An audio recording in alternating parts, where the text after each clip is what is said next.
Welcome to Sweet Life Beat Life. We hope this video helps. In this video, I will show how to change an Audi Q7 key battery. First, gather your essential tools: a small flathead screwdriver and a fresh CR2032 battery. Having these items ready will make the process smooth and quick. A clean, well-lit area is also important, ensuring you can clearly see each step. This simple preparation saves time and prevents any fumbling during the battery replacement. Now, let's open the key fob. Find the small release button on the side and press it firmly.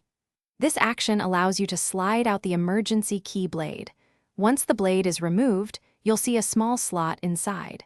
Carefully insert your flathead screwdriver into this slot and gently twist it. This will cause the two halves of the key fob to separate slightly, revealing the internal components. With the key fob open, it's time to replace the battery. First, observe how the old battery is positioned. Typically, the positive side faces up. Use your small flathead screwdriver to gently pry out the old CR2032 battery. Be careful not to damage any surrounding components.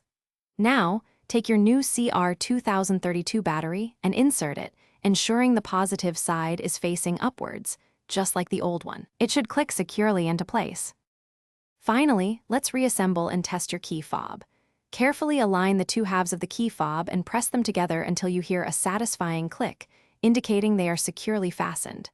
Next, slide the emergency key blade back into its slot until it locks into position.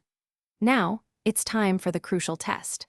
Try locking and unlocking your vehicle's doors to ensure the new battery is working correctly. You should find your key fob is fully functional again.